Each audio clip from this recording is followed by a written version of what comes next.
तो binding energy per nucleon और mass defect और बाइंडिंग एनर्जी के बेसिस पे एक क्वेश्चंस कर रहे हैं, बहुत ही इंपॉर्टेंट है। 3 क्वेश्चंस मैं करूंगा जिससे क्लियर हो जाएगा कि कैसे हमें बाइंडिंग एनर्जी पर न्यूक्लियन और मास डिफेक्ट निकालना होता है। जैसे देखो, obtain the binding energy of A nucleus. एक न्यूक्लियस दिया हुआ है, नाइट्रोजन न्यूक्लियस।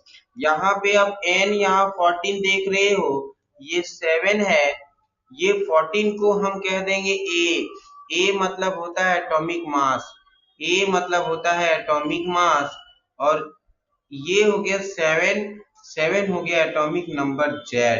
इस तरह से हम देख सकते हैं कि Z इक्वल टू 7 हो गया, Z इक्वल टू क्या हो गया 7, और A इक्वल टू हो गया 14। ये दो चीज आप निकाल के रखो, जरूरत पड़ेगा। बाकी आप देखो, प्रोटॉन का मास क्वेश्चंस में है और न्यूट्रॉन का मास क्वेश्चंस में है। इसी तरह से न्यूक्लियस का भी मास दिया हुआ है इस क्वेश्चंस में।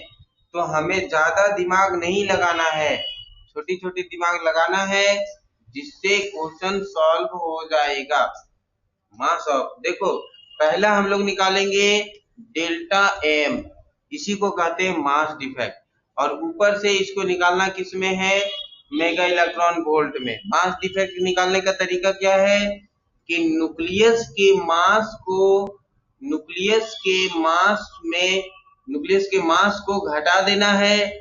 Mass of proton plus mass of neutron, mass of proton, proton का मास प्लस न्यूट्रॉन का मास।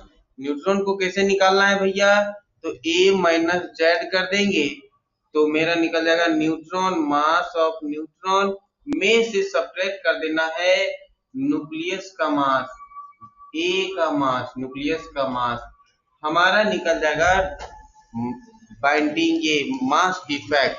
तो यहाँ P नहीं लिख के आप यहाँ Z लिखो, ताकि पता चले प्रोटॉन ही एटॉमिक नंबर होता है, Z होता है एटॉमिक नंबर। Z कितना है भैया 7।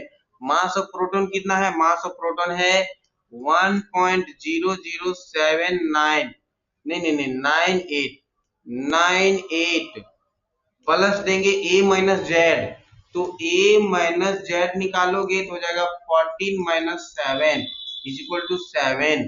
तो यहाँ भी 7 से मल्टीप्लाई करेंगे। मास ऑफ न्यूट्रॉन कितना है 1.00867, और इसी में सब्ट्रैक्ट कर देना मास ऑफ न्यूक्लियस। तो न्यूक्लियस का मास कितना है, न्यूक्लियस का मास है 14.00307।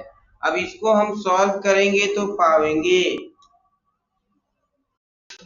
इसको हम मल्टीप्लाई करते हैं, तो मल्टीप्लाई करेंगे तो क्या हो जाएगा 7, जैसे कि 7 को 8 से मल्टीप्लाई करेंगे तो 56 होगा, 56 का हेडिंग 5 हुआ।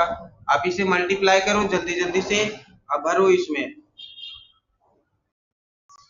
तो कुछ इस तरह से हमने इसको और इसको मल्टीप्लाई किया तो ये वैल्यू आपको मिला। अब हम यहाँ देखेंगे तो पाएंगे, क्या पाएंगे, इसको जोड़ेंगे तो 9 और 6 कितना हुआ 15, अब 15 का 5 हेडिंग 1, और 8 और 6 को ऐड करेंगे तो फिर आएगा 14 और हेडिंग 1 15, हेडिंग 1 हुआ, फिर हो गया 6 0 6 7, फिर 0 और 6 क्या हो गया 6, इस तरह से 0 0 0 हो गया।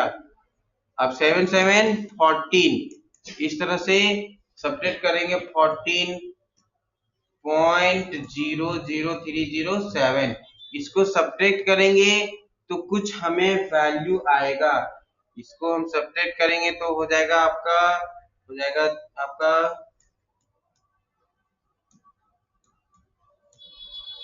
इतना कुछ आएगा। अब इसको अगर ये U में आया, U मतलब AMU में आया, इसको मेगा इलेक्ट्रॉन वोल्ट में बदलना है तो हम इसके क्या करेंगे 931.5 से मल्टीप्लाई कर देंगे तो ये वैल्यू जो है मेगा इलेक्ट्रॉन वोल्ट में आ जाएगा।